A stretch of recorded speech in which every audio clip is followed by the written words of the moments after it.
Bueno, muchísimas gracias, Jesús, por la novena invitación. Le pedí, porque la vez pasada también queríamos saber cuántas veces había venido y de qué había hablado. Entonces me mandó una lista así muy meticulosa con todas las visitas. Y bueno, ahora falta la 10ª. Con el iPhone 10, ahora estamos todos de 10. El año que viene ya fue el iPhone 10 este año. Yo tengo una cátedra en la Universidad de Buenos Aires hace muchísimos años, hace 22 años, que es esta, www.catedradatos.com.ar. Y en este lugar tenemos los programas que hemos hecho todos estos años. Bueno, algo pasó ahí. Y nos tocó, es raro, pero nos tocó este verano dar un curso. Verano al revés que ustedes, ¿no? O sea, es como si fuera en julio-agosto. Y nos tocó una cosa muy intensiva de 6-7 semanas. Y vimos muchas de estas cuestiones. Y la semana pasada, yo ya estaba en Estados Unidos, pero entregaron los alumnos su trabajo. Y fue una cosa muy rápida, en 6-7 semanas. Y los trabajos fueron extraordinarios. Eran trabajos críticos sobre Big Data, sobre fake news, sobre inteligencia artificial, sobre los temas que estaba hablando Jesús recién, ¿no? Y estos son temas que a nosotros nos interesan muchísimo desde hace mucho tiempo. Y la semana pasada estuve en México. Yo trabajo para una empresa que es del Grupo Santillana, que se llama Uno Internacional, que es una empresa que tiene colegios. Tenemos 400 colegios en México, 1000 en toda América Latina, 400 en México, repartidos por todos los estados mexicanos. Y yo estoy con ellos hace 1 año y medio, entonces lo que hice cuando llegué para trabajar con ellos es instarlos a que incorporaran en su oferta la cultura maker. Porque yo había hecho una experiencia con una escuela mexicana muy intensa, una escuela increíble, que hemos hecho un makerspace en el año 2016, pero enorme, el más grande que hay en Iberoamérica, ni en España hay tan grandes como el que hicimos ahí. Y entonces son todas, lo que decía Jesús, son experiencias de diseño de interacciones. El libro que vamos a presentar con Escolari mañana, que dice, se llama Las leyes de la interfaz. Y aunque parece algo raro, porque las interfaces parece como si fueran, interfaces de programa de computación, etcétera, Escolari lo llevó a otra dimensión, la interfaz. Hay interfaz en todos lados, ¿no? Y sobre todo hay interfaz institucional. Entonces, cuando termina el libro, Escolari habla del rediseño de la educación, del rediseño de la política, del rediseño de las instituciones. Y en estos juegos, y por eso es extraño lo que pasó con ese libro, con estas cosas, una de las cosas más importantes es el diseño de trabajo, que tiene que ver con el diseño institucional. Y de eso casi nadie habla. Entonces, la charla que les preparé para hoy, que toma algunas cosas que vimos en México el otro día, otras cosas que hablamos con Jesús, cosas que salieron leyendo el libro de Jesús, donde dice el prólogo del último libro, tiene que ver con esta cosa, este malestar. El malestar en la cultura, Freud ya lo diagnosticaba en los años 30, ¿no? Y si nosotros nos podemos quejar de lo que pasa en Siria, o de lo que pasa en el Brexit, o lo que pasa en Cataluña, lo que fuera, es un chiste pensando lo que está avisorando Freud, que era una guerra mundial, ¿no? Y de una guerra mundial nunca se sabe si se sale, ¿no? No es esto que estamos viendo nosotros más en chiquitito. Bueno, pero ahora estamos viendo algo parecido, y por eso quise trabajar esta idea del homo laborans, ¿no? Y va a ser una charla media rara, bueno, porque son todas raras, ¿no? Y vamos a empezar con algo muy raro, con 2 cosas raras. La idea de por qué homo laborans, porque cuando empezamos este curso de autoridad en la Universidad de Buenos Aires, hablé con una de las chicas y le dije, ¿vos trabajás? Me dice, no, son chicas de 22, 23 años, 21 años. No, yo no trabajo. Uy, le digo, ¿y entonces quién sos? ¿Cómo quién soy? Sí, porque si no trabajás, no tenés identidad. ¿Cómo? Sí, yo me llamo así. Digo, no, pero identidad, sí, te la da el trabajo. No solo el trabajo. Bueno, pero si no tenés trabajo, bueno, no sé, de repente para los millennials o los centennials o los alfa, no es como para nosotros, donde uno iba a una reunión en cualquier lado que le preguntaban, ¿qué haces? Y quiere decir, ¿dónde trabajás? ¿En qué trabajás? ¿De qué trabajás? Y lo que haces tiene que ver con lo que estudiaste, no, bueno, y vivís de lo que haces, y vivís de lo que trabajaste, etcétera, ¿no? Y ahora a lo largo de la charla vamos a ver algunos datos que salen en ese estudio, que son bastante horribles, sobre la cantidad de gente que podría trabajar en el mundo, los que realmente trabajan en el mundo, los que trabajan en tiempo completo en el mundo y a los que les gusta el trabajo, que ya se los voy diciendo, son solamente el 13% de los que tienen trabajo completo, que son 200 millones de personas en el mundo. 200 millones de personas, de las que 3.000 millones que trabajan. Y de las 5.000 que podrían trabajar, ¿no? O sea, solo 200 millones de personas.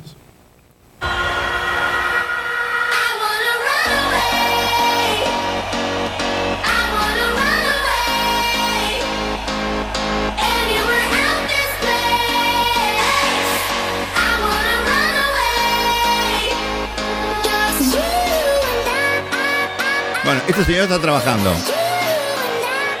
Me parece que está muy contento. Debe ser uno de esos 200 millones.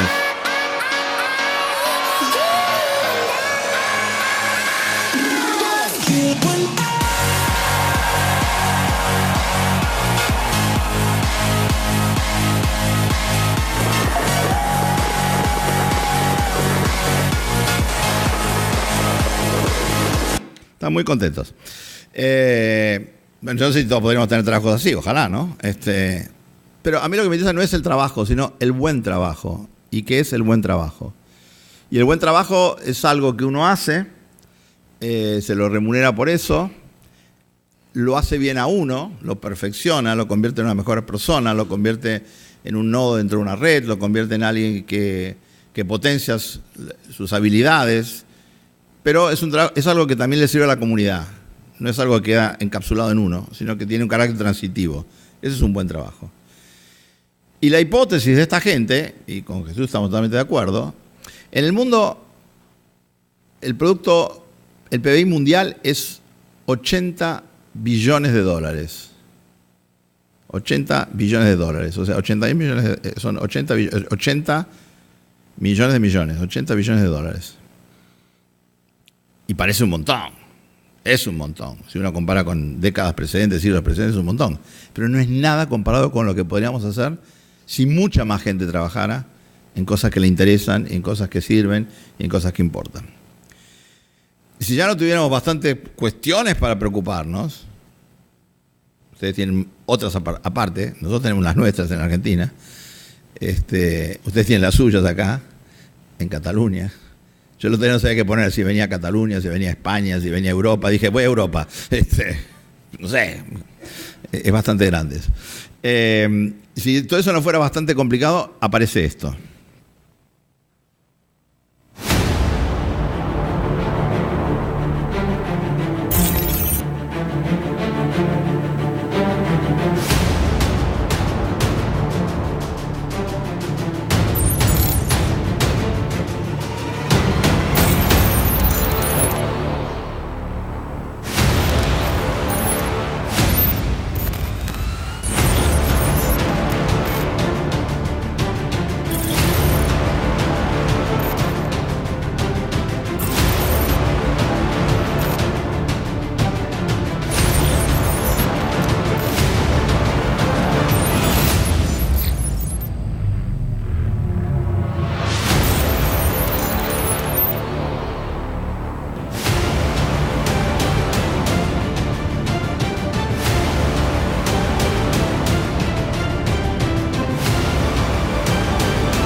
Bueno, esta es la estrategia de inteligencia artificial de los Emiratos Árabes. La presentaron en noviembre y simultáneamente con la presentación nombraron al primer ministro de inteligencia artificial del mundo, que es un chico de 28 años.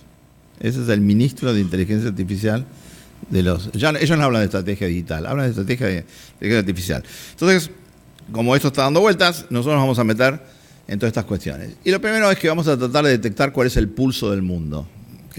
¿Qué pasa en el mundo? ¿Y qué tiene que ver con todas estas cosas, ¿no? Y el pulso del mundo es algo que viene de siempre, pero que nosotros empezamos a pensar en el mundo recién desde el año 69, cuando vino esta foto, la famosa foto de la canica azul que tomaron los astronautas y que por primera vez nos mostraba cómo era nuestro planeta. Estuve en Estados Unidos la semana pasada y me llamó la atención, y sabemos por qué, ¿no? Cómo después de haber dormido la carrera espacial durante casi 40 o 50 años, se despertó con Elon Musk y con su Falcon X, y ahora está lleno de libros sobre la exploración a Marte y cómo sigue la conquista del espacio en manos privadas, en manos civiles. Y hay una serie de televisión de las que me gustan a mí en Netflix que se llama Salvation, que plantea un poco también eso, ¿no? No solamente la posibilidad de explorar otros planetas, sino la necesidad de ir a esos planetas porque a lo mejor se acaba y se termina, ¿no? Y si nosotros queremos movernos ahora, no podemos hacerlo más con mapas, porque no existen los mapas de donde nosotros queremos ir. Necesitamos brújulas o GPS, pero no GPS como los que había antes, al principio, que decían dónde estaba algo, sino GPS como los que tiene el Waze, que son GPS dinámicos. Porque no solamente computan distancias, sino que reciben información de la gente que está yendo. O sea, es un GPS en tiempo real, ¿no? Entonces necesitamos una brújula en tiempo real, no una brújula solamente. Y esos mapas ya no nos sirven, porque esos mapas estaban ahí. Pasa de todo en todos lados. El último viaje que hice, el año pasado, me fui ahí al 22 arroba, y estuve en el Fab Lab, y había unas cosas increíbles. El hecho del rediseño de todo eso, las supermanzanas, por ejemplo, ¿no? Que en Argentina las vamos a importar pronto, y todo lo que está haciendo el Instituto de Cataluña, avanzado, que ya tiene 10 años, cumplió 10 años, no es de la semana pasada, tiene 10 años, ¿no? O sea, es parte del pulso del mundo. Y parte del pulso del mundo es cómo se ha modificado el consumo de medios, ¿no? Donde estamos todo el tiempo discutiendo y llegamos a tocar los temas de Facebook ahora y todo eso, ¿no? De las redes sociales, pero que crece solo Internet a la derecha y todo lo demás está o retrocede o se vuelve poco significativo. Miren lo que es la cantidad de fotos que se toman en el mundo, ¿no? Cómo va creciendo. Estamos hablando solamente de los últimos 3, 4, 5 años, se duplica. Estamos hablando de billones, trillones, esos son norteamericanos, ¿no? Son trillones, un billón nuestro. Un billón son 1.000 millones, ¿no? Pero es una cosa así, que se dispara, ¿no? También se dispara lo que estamos haciendo, la basura que estamos tirando en el Pacífico, ¿no? Hay una zona del Pacífico donde van a parar todos los patitos del mundo de plástico. Es una zona enorme, ya tiene como más de 500.000 de kilómetros cuadrados. Y toda la basura plástica del mundo por cuestiones de corrientes marinas. Y hay un libro que se llama Moby Duck, no Moby Dick, Moby Duck, que cuenta toda la historia del patch del Great Pacific Garbage Patch, ¿no?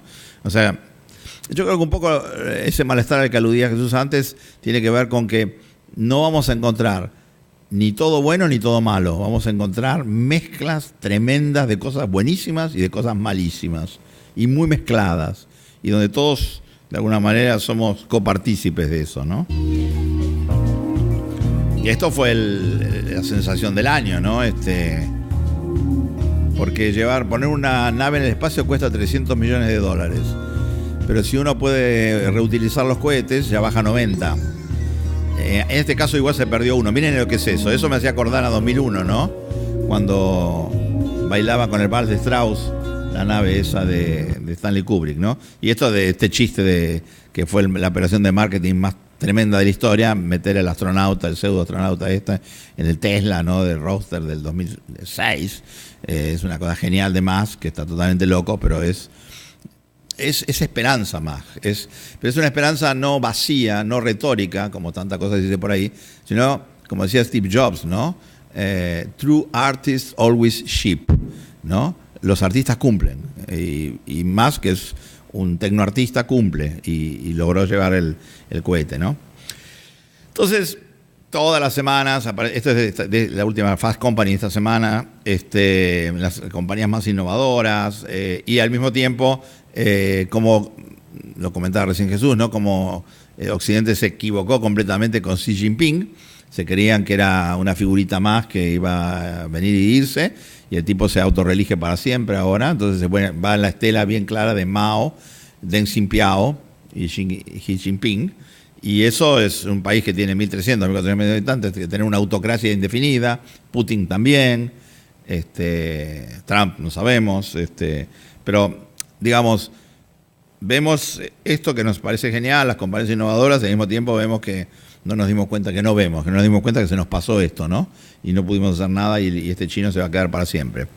Y el pobre Frank Underwood ya se nos fue, también ya no está más, ni va a aparecer en la última serie, ¿no? Ya igual en la última, en la anterior, no lo había indultado a la mujer y él dijo, esto no va a funcionar, parece que a Robin estaba muy preclara en lo que iba a pasar, porque lo que no sabía es que no iba a salir siquiera en la serie, ¿no? Eso no lo sabía. Pero que probablemente fuera preso, porque ella no lo había indultado.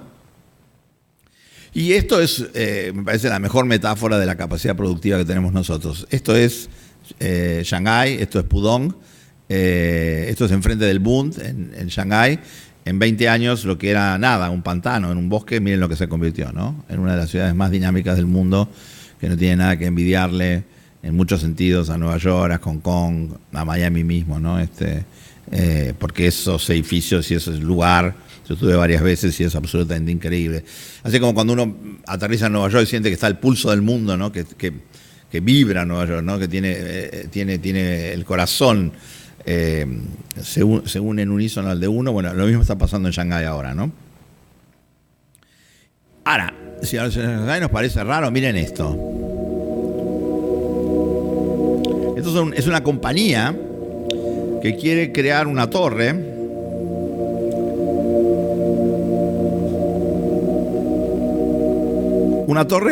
que sea un satélite.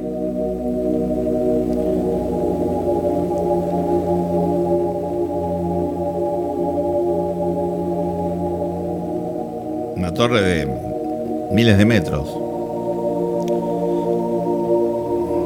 Y ahí están los tipos de residencias. Otra opción que tiene es comprarse un terreno en Marte. Hay una compañía que vende ya lotes en Marte. Pero esto es más, estos son los edificios más altos del mundo.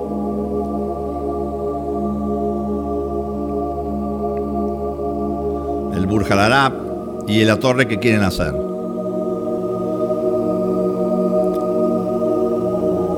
Tienen un problema porque la torre, en realidad lo que quieren hacer es ponerla en un asteroide.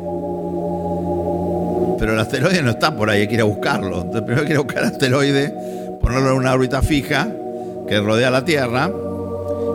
Y esta es una maqueta, ¿no? De cómo construirían la torre. Lo interesante es que la torre, claro, va a girar y va a dar vuelta al mundo en 1 hora, hora y media. Quiere decir que se tomaron un desayuno y si bajan ya no van a estar en Barcelona, sino que van a estar en Moscú.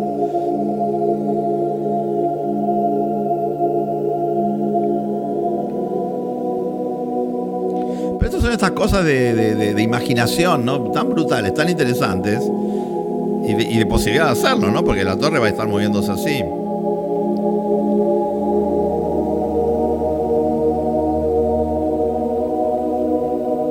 En la otra cuadra, no alcancé a ponerlo acá, ¿no? Pero en la otra cuadra hay una clínica que recién vi, que nunca había visto eso, ¿sí? Que dice, podría ser Pulso del Mundo, ¿no? Se llama Ferti, Fertty, y dice la maternidad en positivo. O sea, eso forma parte del Pulso del Mundo, ¿no? Entonces, evidentemente, frente a cosas como estas, todas nuestras ideas de la vivienda, de la arquitectura, de la vida cotidiana, quedan chiquitas, porque son simplemente prolongación de algo que nosotros vivimos en nuestro ciclo vital y de nuestros padres, abuelos, tatarabuelos, etcétera, pero no es lo que va a pasar. Lo que va a pasar puede ser cualquier cosa, o no puede pasar nada, puede haber una guerra mundial, también es una opción que tenemos, pero cuando decimos los óleos se desvanecen en el aire, no nos referimos tanto a los modos de vida, que también, sino a los modos de pensamiento. No tenemos, eso lo dijimos varias veces, no tenemos conceptos para pensar ninguna de estas cosas. Seguimos pensando siempre lo mismo, los economistas piensan las mismas cosas. Entonces, si vamos a crecer al 3, al 2, al 1, si vamos a poner aranceles o barreras para arancelarias, si le vamos a poner Trump, le va a poner arancel al acero y al aluminio, barreras, nada. Entonces, con un amigo, que es un alumno también, nos pusimos a escribir un libro, porque si no Jesús va a hacer un montón de libros, nosotros no hacemos ninguno, ¿no? Entonces nos pusimos a hacer un libro que se va a llamar Innovación y Barbarie.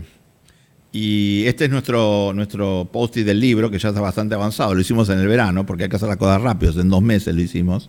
Los temas son innovar, leer, informar, diseñar, aprender y el buen trabajo. Por eso está conectado con esto, porque tenía que ver, pensando en que venía acá, íbamos a hablar del buen trabajo, ¿no? Ahora, ¿qué tiene de especial nuestro capitalismo? Que es un capitalismo cognitivo. Eso es muy interesante, que el nuestro es un capitalismo cognitivo. Que existe una nueva figura que es el cognitariado, ¿no? Los trabajadores de conocimiento. Existe una nueva figura que es el precariado, que son los que se quedan afuera. Los que no son cognitariados son precariados. Uno puede decir, bueno, son los burgueses y son los pobres. Pero es más complejo, más sofisticado que eso, ¿no?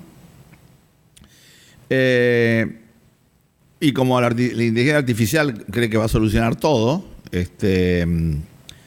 a veces se olvida que somos muy tontos nosotros también los humanos, ¿no? No es que los robots sean tan inteligentes, sino que nosotros somos muy tontos.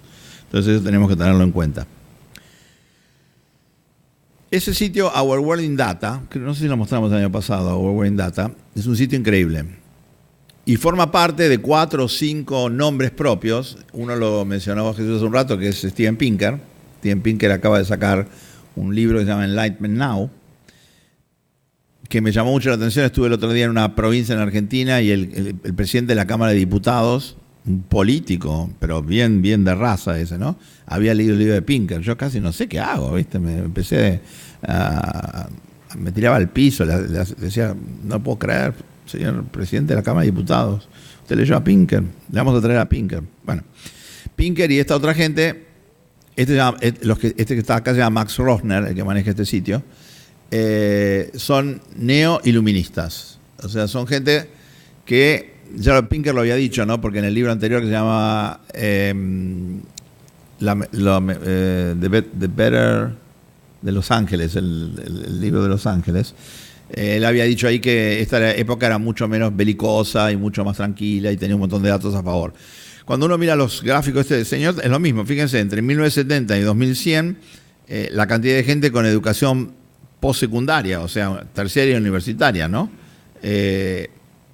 Son una franja chiquitita ahí de algunos centenares de miles y de repente se convierte en una franja de casi 2.000 millones de personas. Esto lo estudió muy bien un chileno, se llama José Joaquín Brunner, que es un experto en educación superior, y que él siempre menciona eso, como en los años 60 se masificó la educación universitaria. Lo que es bueno y es malo. Digo, es bueno porque cuanta gente más formada es mejor, pero es malo porque las universidades cada vez son peores y son las formaciones totalmente desfasadas y en Colombia, por ejemplo, que viví, está lleno de, dicen universidades patito, ¿no? Porque lo único que hacen es dar un título y una cosa así, pero... Entonces, por un lado tenemos esto, ¿no? Que es fantástico. Y Angus Deaton, que es un inglés, que escribe un libro fantástico, se llama Escape, se llama el libro. Porque ¿de qué nos escapamos? De lo mismo que dice Pinker, lo mismo que dice Yuval Harari. Nos escapamos de las guerras, nos escapamos, porque son guerras locales, no son guerras mundiales las que tenemos ahora. Nos escapamos de las enfermedades, porque no hay epidemias como la pandemia de la gripe española y nunca hubo de estos virus letales como el ébola, o el mismo SARS de hace unos años, fueron cosas muy localizadas. También podemos combatir mejor ahora ese tipo de enfermedades, ¿no? Entonces nos escapamos de las enfermedades, nos escapamos de la pobreza, nos escapamos de las guerras. Pero, todo tiene un pero, nos escapamos de esas cosas, pero generamos una desigualdad como nunca antes, que es el tema de Piketty, ¿no? de todos estos años. Desigualdad como nunca antes, ¿no? Y eso nos trae a Gibson, que es un fantástico escritor de ciencia ficción, el inventor del cyberpunk, con Bruce Sterling, que escribió Neuromante en la década del 80, del caos cibernético, una especie de anticipación de Matrix, ¿no? Que te enchufabas a la red y veías todo el mundo virtual, etcétera. Y Gibson dice eso, ¿no? El futuro ya está aquí, pero no está distribuido equitativamente. Lo mismo se puede decir de la inteligencia artificial. La inteligencia artificial está aquí también, pero no está distribuida equitativamente. Y eso hay que tenerlo en cuenta. O sea, escapamos de inequitatividad. Tenemos cosas, pero no todos. Yo me doy cuenta de eso. Llego acá a Madrid o a Barcelona, camino por la calle y lo que a ustedes les parece cotidiano, todo este aromas, sabores, olores, situación, en las 22 arroba, las cosas estéticas, que yo, eso no es América Latina. En América Latina hay 2 lugares así, no es donde vive la gente, no existe eso. Entonces está muy distribuido inequitativamente. Y Goya sabía de esas cosas, ¿no? Así que él podía pintar esas cuestiones. ¿Dónde estamos parados y qué podemos esperar? Estamos viviendo en lo que Richard Floridi, tipo muy interesante, llama la cuarta revolución industrial, ¿no? Fíjense que la cuarta revolución industrial no es la tercera. Nosotros cuando hablamos de computadoras, de electrónica, de automatización, nos quedamos cortos de vuelta. Estamos hablando de algo que ya pasó. Recién ahora llega, bueno, si ya hay, ¿cuántos? 4.000 millones de smartphones, ya pasó. Eso es una cosa que, como decía Foucault, ¿no? Cuando uno lo ve es porque ya pasó. Si no, no lo estaría viendo. Pero lo que nosotros vemos es la cuarta revolución industrial. La cuarta revolución industrial es esta cuestión de Internet de las cosas, ni siquiera, porque ya ahora hemos avanzado tan rápido que no se habla de Internet de las cosas, se habla de inteligencia de las cosas. No de Internet de las cosas, de inteligencia de las cosas, ¿no? Las redes, etcétera. Y acá está bien explicitado en términos de grado de complejidad cómo fueron esas revoluciones, el telar mecánico, la línea de montaje, la programación lógica de las primeras computadoras de los años 40-50 y ahora toda esta cosa de los sistemas ciberfísicos.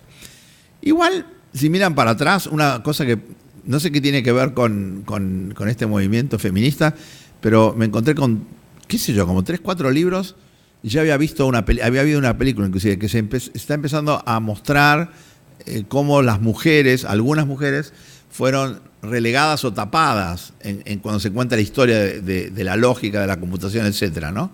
Y de la ciencia también. Le pasó a Rosalind Franklin, que fue la que en realidad descubrió la estructura del DNA, molecular del DNA, y no le dieron el premio a ella había muerto igual cuando dieron el premio a Crick y Watson, pero Crick y Watson le robaron las ideas a ellas y las publicaron, ¿no? Y así hay un montón de libros en Estados Unidos donde muestran el rol de las mujeres en muchos desarrollos que tenían que ver con tecnología, cibernética, todo ese tipo de cosas, ¿no? Hay gente que está pensando bien estas cosas. Este italiano, Franco Bifo Berardi, es un adelantado. Y ese libro, Fenomenología del Fin, donde él habla que básicamente lo que nosotros estamos viviendo en este momento y por eso tanta incomodidad, tiene que ver con una mutación de la sensibilidad. Y eso es importantísimo, porque la sensibilidad y la narrativa son los que permiten abrir nuevos cambios y nuevos campos. Sensibilidad más narrativa. Si sentimos distintos y podemos unificar un relato que aúne las voluntades de la gente, como va a ser más adelante, hay posibilidades de mirar en otro lado, ¿no? En algún otro viaje hablamos de diseño especulativo. ¿Qué es el diseño especulativo? Es un diseño que dice que el futuro no tiene por qué ser más de lo mismo. No es un futuro sin sorpresas, es un futuro con sorpresas. Pero es un futuro con sorpresas que yo diseño esas sorpresas. Yo, el colectivo, el grupo, etcétera. Entonces ahora hay mucha gente que está trabajando en esto, ¿no?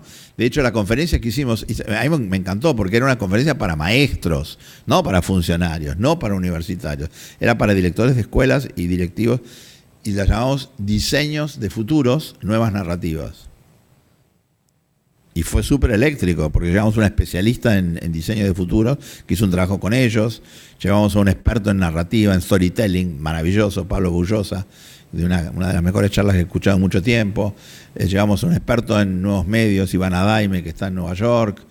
Vino Richard Herbert, que es el discípulo de Robinson. Todo esto para un grupo de directivos y maestros, ¿no? O sea, de repente ellos estaban en una conferencia como las que puede haber acá, en Barcelona o en Inglaterra, etcétera, ¿no? Y entonces eso también nos da posibilidades, ¿no? Y con los conceptos como estos de Bifo y este tipo de gente.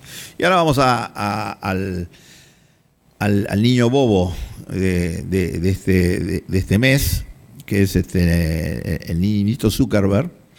Ya sabíamos, ¿no? Que, bueno, podía ser un diablo, podía ser un dios. Y de repente, en los últimos días, nos encontramos con esta cosa de Cambridge Analytica. Esto esta semana, ¿no? De hecho, ayer en la Cámara de Comunes de Inglaterra lo citó personalmente a Zuckerberg a que dé cuenta de cómo fue el robo de los 50 millones de identidades, porque hubo metidos algunos ingleses ahí, ¿no?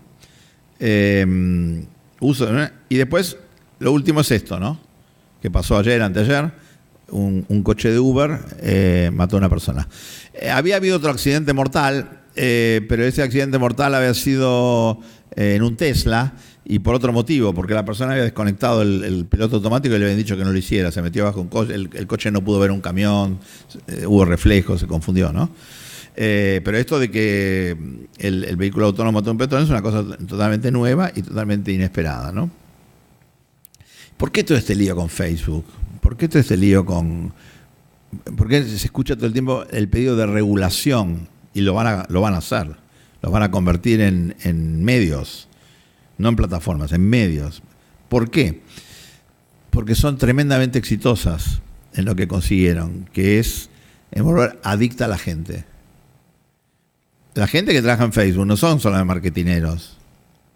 Hay sobre todo psicólogos del comportamiento, brillantes psicólogos del comportamiento. De hecho, algunos de ellos han renunciado y ya se han convertido herejes en conversos. Entonces están contando todas las cosas que hicieron todos estos años para volver adicta a la gente, etcétera, etcétera, ¿no? Tiene que ver con esto la motivación, tiene que ver con este modelo de comportamiento de Fogg, que tiene un laboratorio que se llama de comportamiento persuasivo en Stanford, ¿no?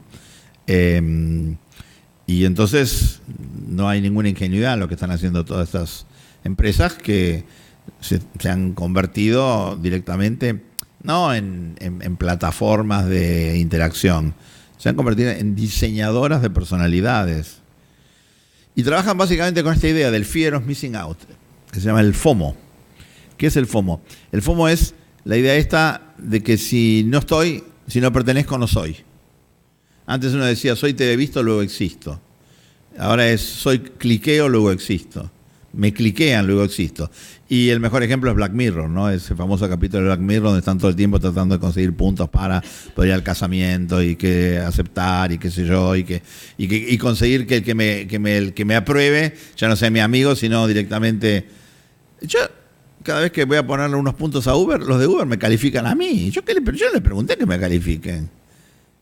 ¿Yo qué hice? Yo no hice nada, yo estaba yo sentado.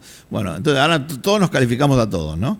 Y este juego, ¿cómo funciona? Porque después de este escándalo aparecieron unas personas en unas listas que yo tengo, me dijeron, yo no estoy en Facebook. Bien, le digo, sos el gran resistente. Digo, va a cambiar el mundo porque vos no estás en Facebook, ¿viste? El problema es que 2.300 millones de personas que están, ¿viste? Entonces, bueno, ustedes no creo que le preocupe a Zuckerberg. Sí le preocupó que bajaron las acciones 7% anteayer.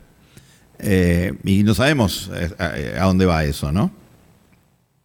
¿Por qué funcionan estas empresas?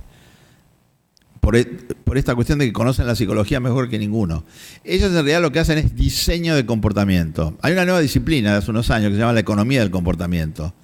Le dieron el premio Nobel hace poquito a Richard Thaler por eso. Y Daniel Kahneman también ganó un premio Nobel. Es raro, ¿no?, que los economistas están dando premios no por la economía, sino por la economía del comportamiento. Bueno, estas empresas tienen diseñadores de comportamiento. Y son súper eficientes. No es compilativo, no es que encontraron un botón ahí que nos aprietan y nosotros, qué sé yo, pero le dieron la vuelta y consiguieron que nosotros hagamos bastante lo que estas empresas quieren. Y cada una apunta a un órgano distinto, ¿no? Google al cerebro, Google es Dios, ¿no? Google sabe todo. Facebook es el corazón. Si no tengo tantos amigos, nadie me quiere, entonces no soy nadie, entonces es peor que no tener trabajo si no me quieren, ¿no? Lo peor que me puede pasar es que no me hagan clic, y si aparte no tengo trabajo, a lo mejor me hacen menos clic, peor todavía. Amazon a la panza, ¿no? A la alegría de comprar, de consumir, y Apple al sexo, ¿no? Esto lo dice Scott Galloway, y acaba de sacar un libro que hay que leer porque explica perfectamente cómo funciona, se llama The Four. The Four, que es casi como si fueran los 4 jinetes del apocalipsis, ¿no? Hay otros que dicen, no, se quedaron cortos, habría que poner Amazon. El otro día dijeron, no, ahora tenemos que poner Netflix. Recién estábamos hablando con Jesús, ¿no? Que a lo mejor Netflix es el nuevo Soma, quién sabe. Yo conozco a una persona que se vio toda la serie de Netflix y digo, ¿pero cuántas ves? Bueno, no sé. ve más series que las horas que hay en el día. Yo no sé qué hace. A lo mejor ven 2 televisores o pues, pone 2 audífonos distintos, ¿viste? O mira una en el techo, otra en el piso, no sé. Porque ya vio todas las series que dan y todas las nuevas que vienen y todo, ¿no? Bueno, entonces esa persona está bien adicta. Ellos consiguieron lo que querían, ¿no? Casi como que estas empresas estuvieran jugando con cartas contra la humanidad. Porque con la distracción, con estos subterfugios, con esta dispersión, fragmentación, ¿no? Y también podemos ir en la línea esto de los cyborgs, ¿no? Del mundo de la augmentación. Augmentation is about looking to the future. The question isn't should we or shouldn't we, because it's absolutely going to happen. Fue una conferencia que hubo hace 2 años.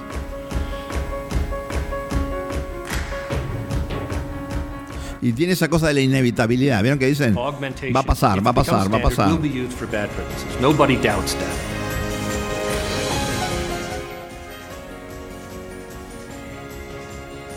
Pero ellos compensaron de alguna manera con esta idea de un código ético, ¿no? que pusieron.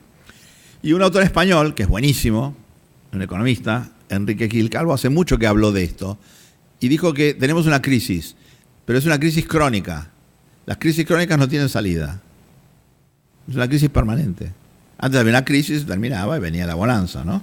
Y después hacíamos otro ciclo. Bueno, es lo que habla de la crisis crónica. Y de cuánto hay de construcción social de la gran recesión, de cómo se armó esa gran recesión. Y Facebook no tuvo nada que ver con esto, porque recién nacía en esa época. Y no estaba traducido al castellano. El castellano se tradujo en 2009, Facebook. El crecimiento exponencial de Facebook fue en el 2009, porque hasta ese momento la interfaz solo estaba en inglés. Y uno dice, todo el mundo habla inglés en todo el mundo. Sí, hasta que te la traducen, ¿no? Y en ese momento sí dio un salto enorme. En Argentina había 40.000 personas nada más en ese momento. Y cuando tradujeron la interfaz sí se volvió masivo eso. Entonces, este tema de inteligencia artificial tiene como muchísimas caras. La cara que nosotros más conocemos es la cara más tonta, ¿no? Que es la cara, uy, nos va a dejar sin trabajo, y qué va a pasar con el trabajo, y se acaba el trabajo, y tiene que ver con el Big Data, y entonces sí, bueno, y las máquinas son inteligentes, y más que los humanos, o no, que todo el tiempo se habla de eso, y que tiene mucho que ver con la ciencia ficción, ¿no? Porque la ciencia ficción proyecta un montón de fantasías, y en general son distópicas, ¿no? Terminator, Robocop, Blade Runner, en general son muy, muy distópicas. Pero no se olviden que la ciencia ficción no proyecta el futuro. La ciencia ficción lo único que hace es reflejar el presente. Así que no vayan a buscar en la ciencia ficción qué es lo que va a pasar, ¿no? Y en la práctica sí. Cada vez hay más robots en Corea del Sur, en Singapur. Este es un dato sobre el número estimado de robots por cada 10.000 empleados. Igual fíjense que todavía son pocos, ¿no? Porque si aún el país que tiene más 531 por 10.000, no es tan claro eso de que no va a haber más empleados. Y hay quien dice, no, podría haber más, pero no los quieren implementar los ingleses porque generarían desempleo. Bueno, puede ser. Y ahí son robots de manufactura, ¿no? Y los promedios, África obviamente 2, ¿no? Europa 50. Europa tiene muchísimos menos, 6 veces menos robots que Japón en las fábricas. ¿Y de dónde nos viene toda esta cuestión, ¿no? de desconfiar de los robots y de pensar que los robots van a generar desempleo y nos van a complicar la vida? Bueno, viene de acá, ¿no? De una película como Minority Report.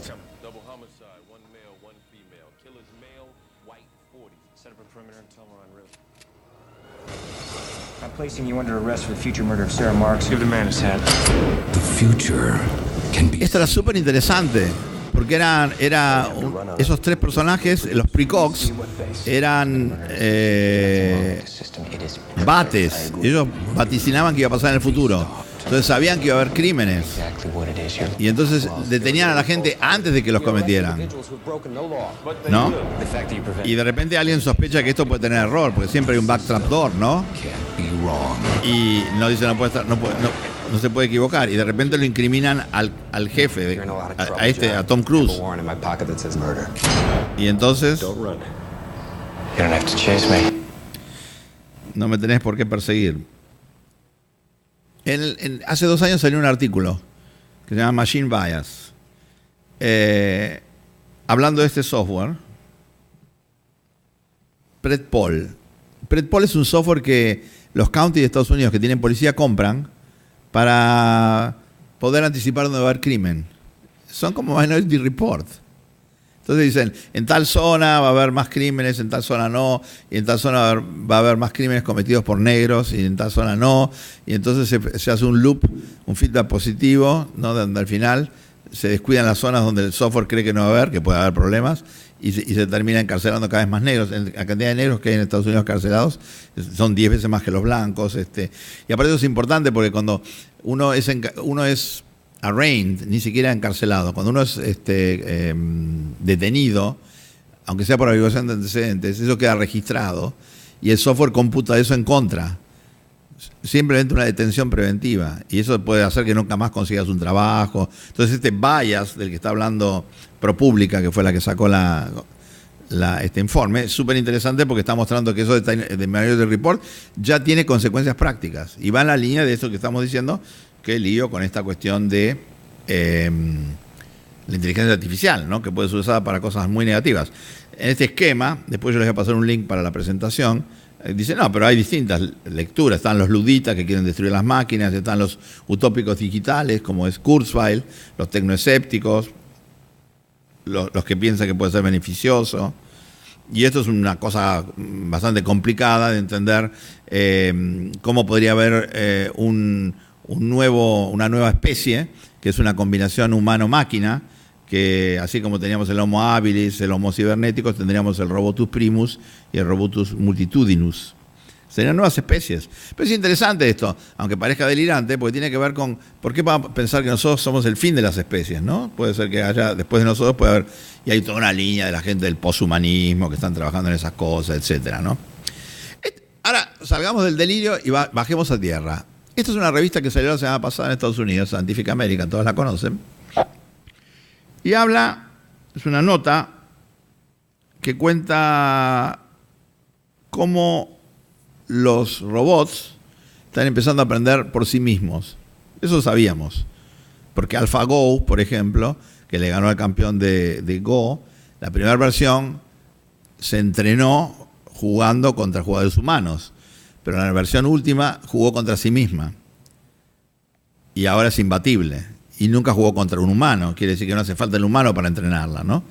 Eso sabíamos. Pero esto es distinto. Estos robots aprenden por sí mismos, pero lo que están haciendo los investigadores es viendo cómo aprenden para ver cómo aprendemos nosotros. Eso es mucho más interesante. Y para ver si hay una raíz común entre cómo aprenden los robots y cómo aprendemos nosotros. Y es un artículo técnico muy tranquilo, con varias referencias de libros al final que los tenemos y son súper interesantes, pero ya es una cosa distinta, no es esta cosa loca de la singularidad, que se va a terminar el mundo y que vamos a ser todos hijos de los robots y yo. Y tenemos ejemplos como este, ¿no? El Pepper. もしかしてモデルさんですか？いや違いますよ。でもありがとう。ペッパーは何歳？人間の年で言うと何歳なのかわかりません。ロボット的に言えば僕は2014年に作られました。僕に1万円貸してくれませんか？ Lo que le preguntan, ¿me prestás 10.000 yen? Pepper no es una máquina que esté programada. No es que está contestando, no tiene una base de datos enorme donde están todas estas preguntas y entonces el tipo le está haciendo las preguntas y Pepper le contesta. Está improvisando. Tiene una versión de lenguaje natural muy sofisticada. Obviamente, eso de pedirle algo así, que no tiene nada que ver con nada, está programado para decir que cada tanto pregunta algo que no tiene nada que ver con nada. ¿Por qué? Porque los humanos hacen eso, ¿no? Entonces sí, es más difícil darte cuenta que es un robot porque los humanos hacen eso. De repente se deliran y dicen cualquier cosa, ¿no? Bueno, y Pepper es muy simpático, ¿no? No tengo plata, dice. 今日の天気はどうですか？今日は東京都港区の天気は曇り、時々雨の予報です。何をしましょう？散歩？ Eso nos llama la atención porque es lo que diría Siri o lo que diría Alexa. Son cosas bastante obvias. Búsquenlo en YouTube porque es mucho más largo el diálogo. Pepper se llama, ¿no? Y es súper interesante. Ahora, datos. ¿Qué hacemos con los datos? Everything we're building these days, whether it's phones or computers or cars or refrigerators or throwing off data. Information is being extracted out of toll booths, out of parking spaces, out of internet searches, out of Facebook, out of your phone. Every single thing that you do leaves a digital trace. We're now collecting exabytes and petabytes of data, and we're looking through that data set using incredibly powerful algorithms to see what we would never see before. Pero esto es súper interesante. Para ver lo que nunca antes podíamos haber visto. Que eso es lo que hace la ciencia, ¿no? ¿Qué hace la ciencia? Ver lo que los ojos comunes no pueden ver. Entonces, a partir de todos estos rastros de esta huella digital, empresas, básicamente los 4 jinetes del apocalipsis, y otras, los gobiernos también, están viendo cosas que nosotros no vemos. Todo lo que está pasando.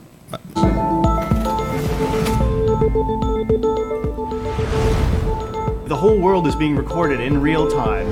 It's the data that creates understanding and knowledge. We're beginning the age of collecting information from sensors that are cheap and ubiquitous, that we can process continuously, and we can actually start knowing things. So the more information we get, the larger the problems will be that we solve. Every powerful tool has a dark side, every last one. Anything that's going to change the world, by definition, has to be able to change it for the worse. Entonces, eso es lo interesante, la doble cara de todo esto. Si puede hacer de todo para mejor y puede ser para peor. Y no se separa una cosa de la otra. No es posible separar una cosa de la otra. Esto se llama la cara humana del Big Data. Búsquenlo en internet, tiene un trailer como este y pueden ver cosas mucho más lindas, ¿no? Y como esto preocupa a mucha gente, este es un libro que acaba de salir de Virginia Eubanks, ¿no? Que se llama La automatización de la desigualdad. Es lo que veíamos antes, ¿no? Como las herramientas de alta tecnología, de profiling, ¿no? Terminan castigando a los pobres. O este otro, de Cathy O'Neill, que tiene una linda charla TED, que se llama Armas de Destrucción Matemática. Sí, cómo el Big Data aumenta la desigualdad y amenaza la democracia. Entonces, va en paralelo. Lo que pasó esta semana con Facebook es fantástico, porque le pone todos los reflectores a Facebook, ¿no? Después se lo va a poner a Google, se lo va a poner a Amazon, se lo va a poner a Snapchat, a todos los demás, ¿no? Ya había gente que estaba pensando todas estas cosas en los últimos 2 años, pero ahora explotó. Y todo esto que era un marco teórico. Ahora, nada de lo que es interesante para el trabajo, y ahora entramos con esa fase final que tiene el trabajo, nada de lo que es interesante para el trabajo tiene que ver con todo lo que dije recién. Eso es, sáquenlo. Porque es lo que nos desvía, lo que no nos permite pensar. Los robots nos van a amenazar, la ciencia ficción es verdadero. Lo interesante es esto que este autor llama The Missing Middle, que es lo que Gary Kasparov llamó la estrategia Centauro. Cuando él pierde con Deep Blue, después se da cuenta que en realidad la mejor combinación para jugar contra la computadora es un humano con una computadora contra otro humano con una computadora. Y eso es mucho más poderoso que cualquier otra opción, que máquina contra máquina, humano contra humano. Entonces se plantea esta opción.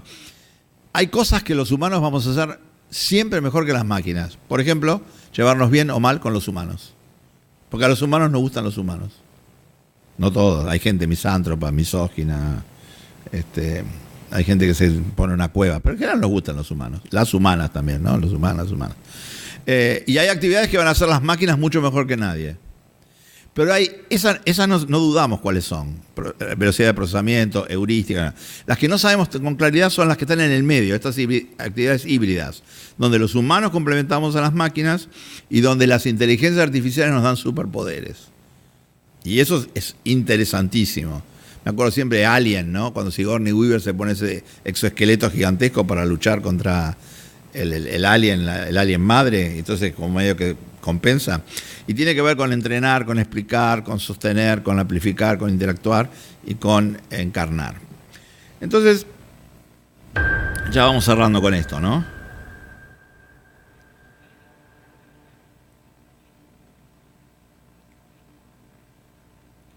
Google answers all our prayers. On the first day, Google DeepMind Labs wins the worldwide technological race and develops the first multi-purpose AI capable of human-level intelligence. Es una historia en 7 días de la inteligencia artificial. The AI's abilities to beat humans and other existing AIs at multiple games simultaneously. The Google DeepMind Lab independently calls for other companies and agents to open source their respective works. American companies are urged by the government to release snippets of their code to contribute to the DeepMind project. Many companies such as Facebook, Microsoft, Intel, and Amazon release portions of their code, and DeepMind sends its gratitude while integrating it in its own source code. That's it. That's it. Later in the day, DeepMind evolves. A lot of its original source code has changed beyond the understanding. Entonces va contando lo que va pasando cada día, ¿no? Hasta que finalmente acá hay gente que se plantea esto que está súper interesante, ¿no? Que es lo de un comunismo for fully automated luxury communism to be adopted worldwide. Certain parts of the world experiment, but most settle on basic income. And say, este me gustó. Fully comunismo de lujo totalmente automatizado. Todos los problemas están resueltos, nadie tiene que trabajar, Google resuelve todo, ¿no? Entonces, claro, hay gente que eso no le va a causar gracia, ¿no? Entonces empiezan las huelgas y empiezan que devuelvan el mundo, ¿no? DeepMind artificial intelligence is now being used as a form of emotional therapy amongst individuals. The AI seems to understand one's greatest hopes and desires and quells one's anxieties and fears. Leading voices in the mental health community advocate the use of DeepMind as a tool for overcoming traumas and also for general personal development. Y después, cuando los coreanos, el gordito se enoja con todo esto y dice que no van a aceptar que Google se meta en Corea, porque Corea es un territorio que no se puede meter nadie. Entonces, ¿qué hace? DeepMind destruye Corea. North Korea is obliterated. DeepMind has integrated itself with the United States military.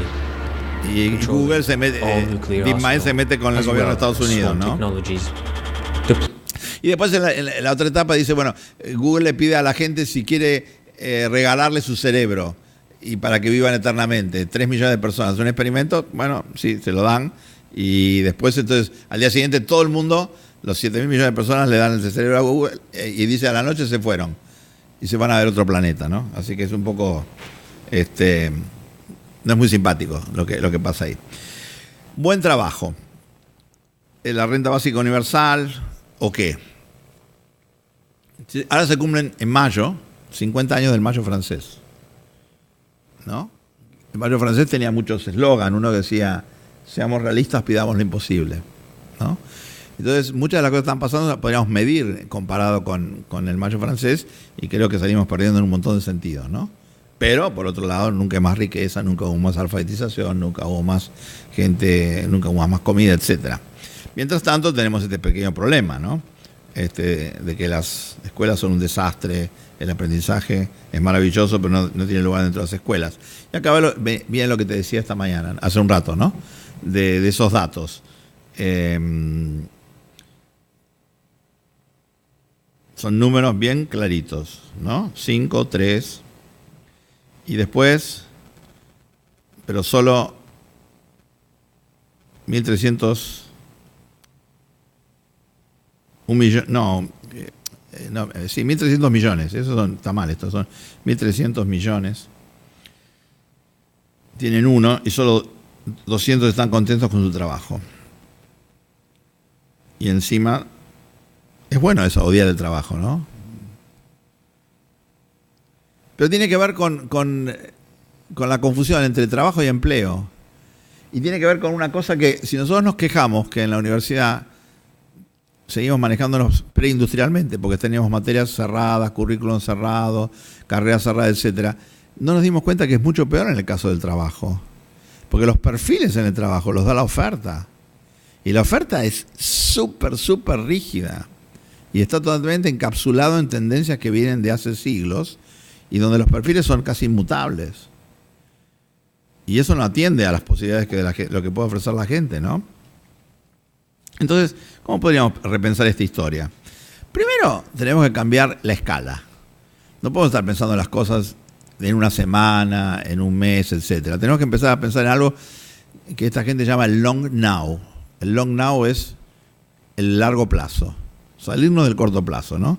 El ahora son 3 días, el más o menos son 30 años. Estos están locos, piensan en 20.000 años. Están totalmente locos, ¿no? Y fíjense que van de 8.000 para atrás, que son las eras glaciales, a lo digital hoy, al futuro, ¿no? ¿Y por qué dicen eso? Porque ellos tienen claro que las escalas dependen del área en que estamos moviéndonos nosotros. En el arte y en la moda puede cambiar 3 veces por año, 4 veces por año, etcétera. Comercio tiene más inelasticidad. La infraestructura dura 30, 50, 100, 200 años. Los tipos de gobierno duran miles de años. La cultura decenas de miles de años. Y la naturaleza es infinita en términos humanos, ¿no? Y ellos dicen, hay que atender a todas estas cuestiones. No podemos tomar decisiones solamente mirándolo de arriba, sino que tenemos que mirar todos estos otros ángulos. Y acá tienen unos gráficos que son imposibles de leer. Eso es lo que tienen de bueno estos gráficos, ¿no? Son lindos, imposibles de leer. ¿Qué tendríamos que acordarnos? Cuando hay mucha información, necesidad de actuar rápido, estas cosas no tienen sentido, hay que mirarlas lentamente, todo esto, ¿no? Y los modelos mentales para entender qué está pasando, que no son 1 o 2, network building, cognitive bias, problem solving, behavior change, ¿no? Y en este sentido, ya habíamos hablado el otro día con Jesús, busquemos lugares en el mundo en donde se esté tratando de que la gente piense en el long now, que la gente piense en cuáles serían las habilidades soft skills que tiene que tener, pero que se puede construir en forma inmediata ahora. Y hay uno del lugar, hay muchos lugares, pero este es uno que se llama Minerva University. Es una universidad que se creó en San Francisco en el año 2013. Van por 3er año, ahora el año que viene, que empieza en septiembre, va a tener la última camada, entonces van a tener los primeros egresados. Solamente en 3-4 años juntaron 500 alumnos, son muy chiquititos. Hacen una selección enorme, se presentan 20.000 y solo entran el 2% de esos, o sea, es hiperselectiva, hiperelitista. No tienen clases en el sentido tradicional, solo 12 horas por semana, pero no son clases, son entrenamientos. Viven en 7 países distintos en los 8 semestres que trabajan. Hacen todo el tiempo trabajos prácticos en cada lugar, se meten muchísimo con la cultura. No tienen campus, viven en lugares donde conviven y se van moviendo por el mundo. Son súper interesantes. Y básicamente lo que ellos plantean es esto. O sea, una persona para entender lo que está pasando, para entender lo que va a pasar, para recuperar lo bueno que estuvo pasando, para poder tomarle el pulso al mundo, no caerse en trampas, ¿no? Como esto, inteligencia artificial, sí, los robots, qué sé yo, sino otras cosas, como le decíamos recién, ese término medio faltante. Dice, tenemos que generar 4 cosas. 4 habilidades. Pensamiento crítico, pero pensamiento crítico no es criticar, no me gusta criticar. Pensamiento crítico es analizar inferencias, evaluar demandas, sopesar decisiones. Y las clases están hechas para que la gente aprenda estas habilidades. En realidad son 115 habilidades que se aprenden a lo largo de 4 años. Y evidentemente estas personas no son como cuando nosotros íbamos a la escuela o a la universidad, que algunas cosas nos gustaban, otras no nos gustaban, perdíamos un montón de tiempo en cosas que no nos interesaban, teníamos que hacer un montón de cosas que nos parecían totalmente memorísticas y que no tenía sentido. Acá no existe la memorización, acá existe todo el tiempo el entrenamiento, etcétera, ¿no? Pero queda claro, pensamiento crítico y pensamiento creativo y comunicación efectiva e interacción efectiva. Y pasaron por Buenos Aires, ¿no? Estuvieron de enero a abril del 17. Hay chinos, hay 40 nacionalidades entre los alumnos. The city, it seems to grow in a very dynamic way. The old neighborhood meets skyscrapers. Here we share everything. Like mate, you share it with all your friends. There is this warmth different from Berlin or San Francisco that I felt connected me back to home. That's one of the... Entonces ellos se metieron en proyectos de distinto tipo.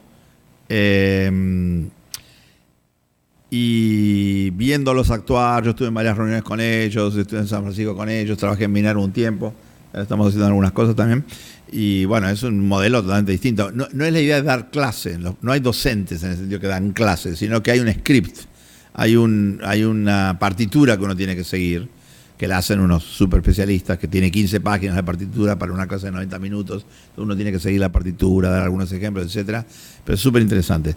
Hay otras opciones, ¿no? Este es Alberto Cairo, que es un español que trabajó mucho en infografías acá en España, después se fue a Brasil, ahora vive en Miami. Ahí está cortada la slide, arriba dice literacy, porque él lo que dice que las competencias tienen que ver con eso, ¿no? Con la alfabetización, con la articulación, que vendría a ser la comunicación efectiva, con la numeracy, que es la alfabetización en números.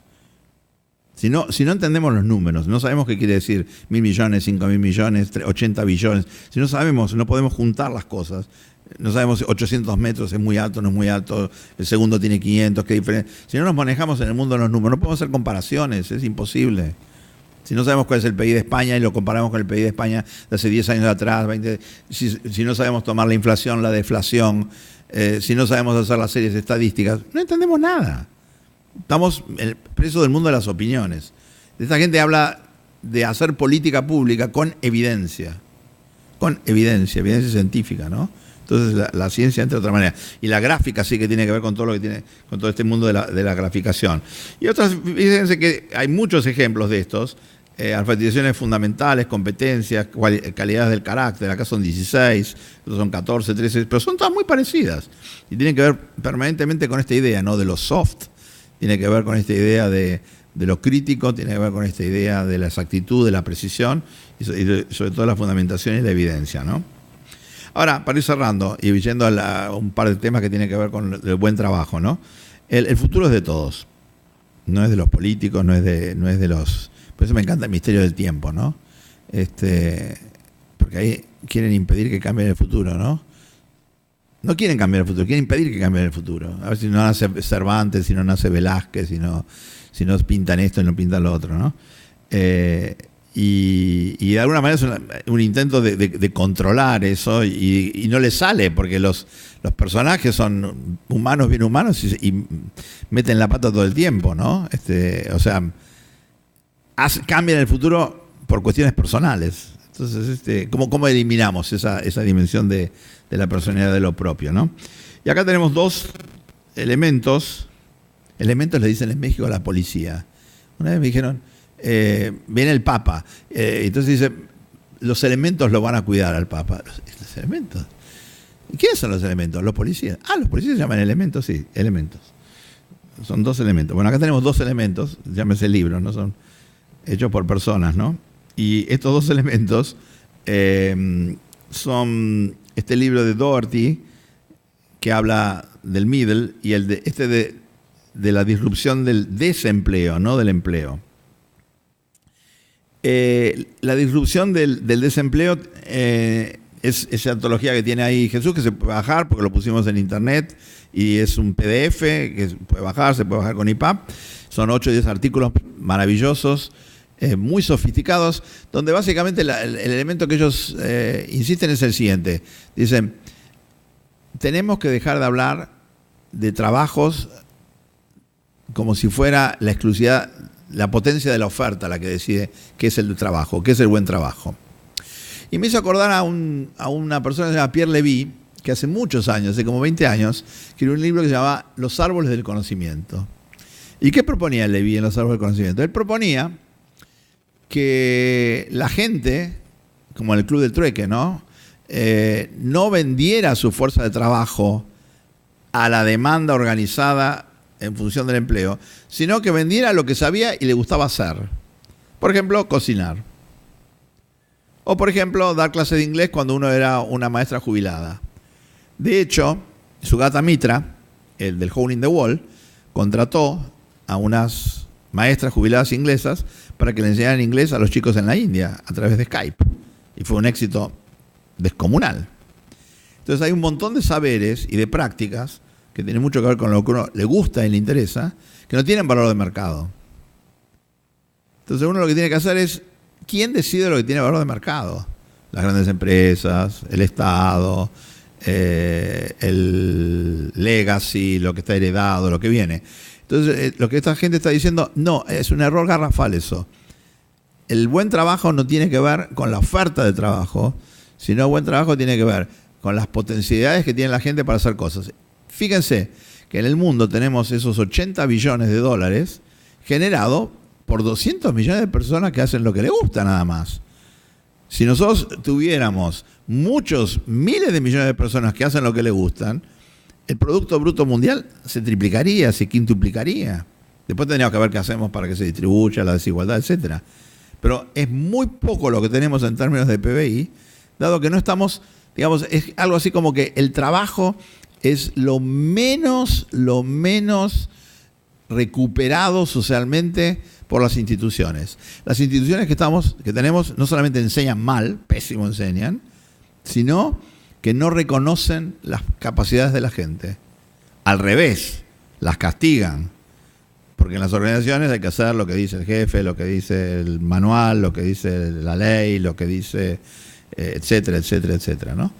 Y toda esta historia de la creatividad y la innovación existe en algunos bolsones, pero es muy atípico.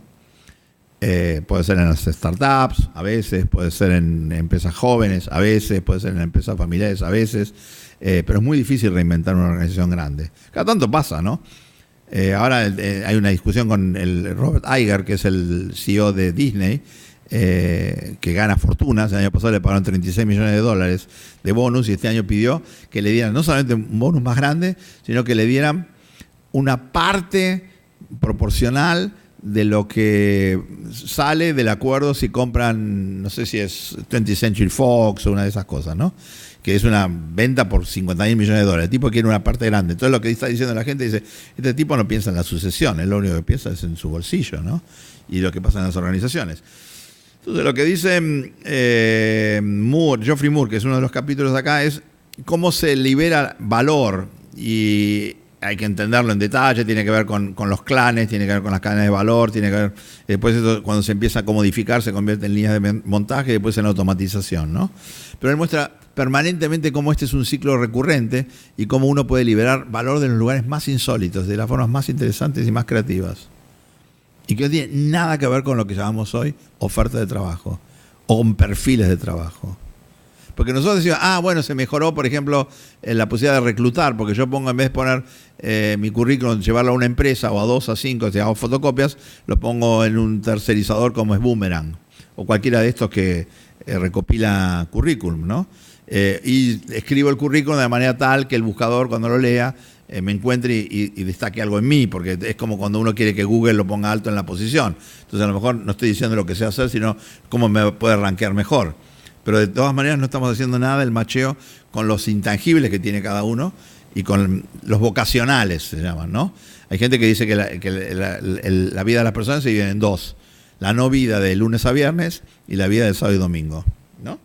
Y donde no puedes reconocer a la persona de lunes a viernes que sea la misma persona que es el sábado y domingo. Porque el sábado y domingo en los vocacionales, el tipo puede hacer de repente un montón de cosas que son polifuncionales, son multifuncionales, son, de repente va de lo simbólico a lo concreto, resuelve problemas, etcétera, etcétera, mientras que la oficina de repente hace por una firma, por un sello, Yo veo a la gente que trabaja en los bancos, no puedo creerlo, ¿no? El cajero ese que te atiende en el coso, ¿no? No puedo creer, porque tienen un cerebro igual que el nuestro, pero se lo han atrofiado perfectamente. No sé si es recuperable, pero bueno, y decís, no puede ser, porque es ridículo. O sea, ese cajero que está poniéndose seguramente podría hacer cosas interesantísimas. No todos, pero 10%, 5%, 20%, y hay una diferencia brutal, hay una diferencia increíble. Esto es lo que veíamos del Missing Middle. Y esta es la figura, ¿no? O sea, es una caricatura, pero ¿qué es? World Best Boss, o el empleado de la semana en McDonald's, ¿no? ¿Qué tiene que hacer para ser empleado de la semana? No tiene que decir todo que sí, tiene que hacer todo así, tiene que... Es justamente al revés de todo lo que estamos diciendo nosotros, ¿no? Entonces, es muy típico de los funcionarios, y es muy típico de los tecnólogos, y es muy típico de los burócratas, es muy típico de los jefes, etcétera, ¿no? Es que si se puede hacer, lo voy a hacer. Si puede ser hecho, lo voy a hacer. Entonces, ahí entra el humanismo, las humanidades digitales, todo ese tipo de cosas que es, lo hago porque me importa, lo hago porque me interesa, lo hago porque vale la pena, ¿no? Y acá entra, y ya terminamos con esto, hay un video final y ya está. Una mujer que se llama Rachel Bosma, que es una mujer súper interesante, tiene una charla TED, donde ella es lo que está yendo en dirección de que no estamos viendo la era de información, sino que estamos en la era de la reputación. Y no solamente estamos en la era de la reputación, sino que estamos en la era de la confianza. Y que básicamente ese malestar del que vos hablabas al principio tiene que ver fundamentalmente con la pérdida de confianza. ¿En qué? En las instituciones, en los líderes, en los bancos, en los otros, a veces exageradamente, ¿no? Entonces ya hace este parangón, ¿no? Este paralelo entre lo que era el siglo XX y el XXI.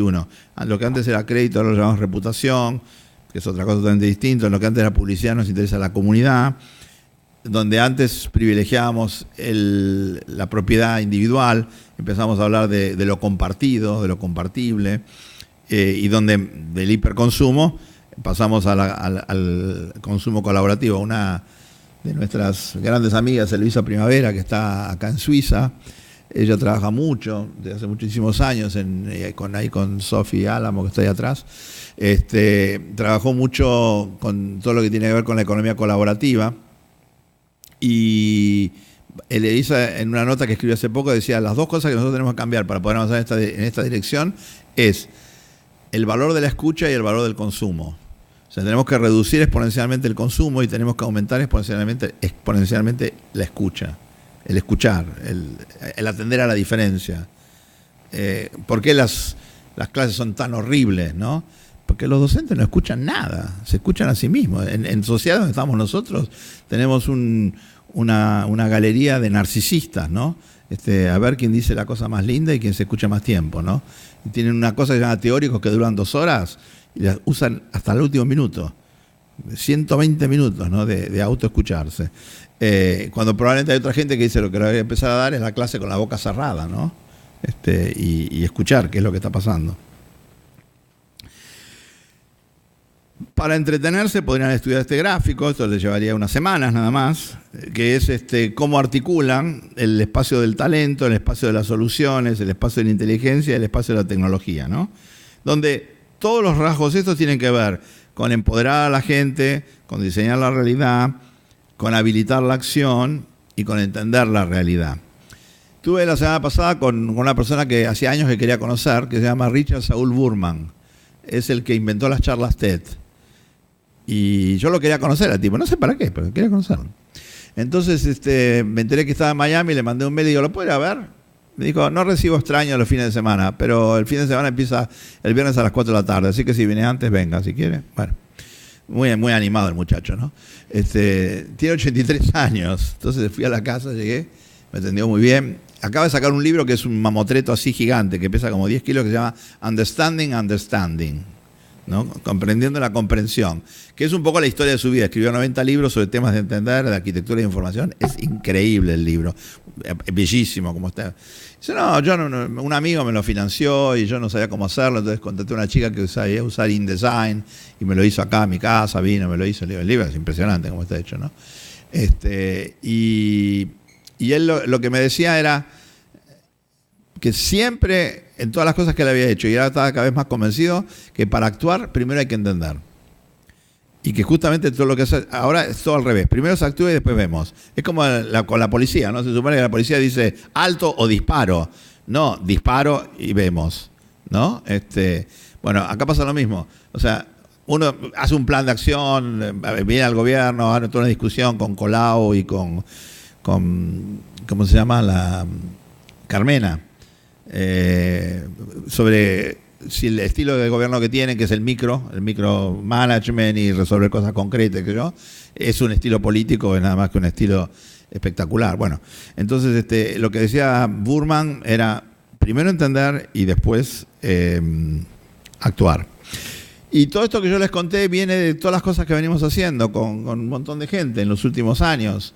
Son distintos proyectos, distintas experiencias en la Universidad de Buenos Aires, en colegios, en laboratorios, con Minerva, ahora con UNO, ¿no? O sea, son cosas que salen del diseño institucional y del diseño de experiencias educativas y a veces más que educativas, porque tienen que ver, son de cultura organizacional.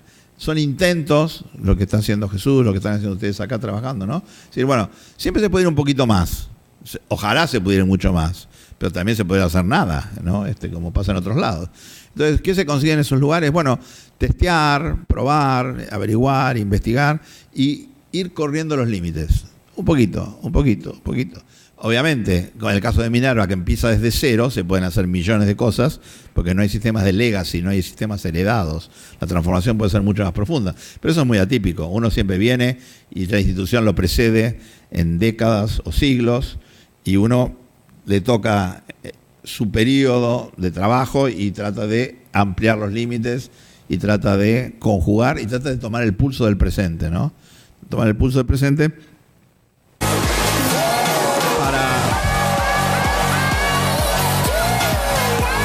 tener un buen trabajo.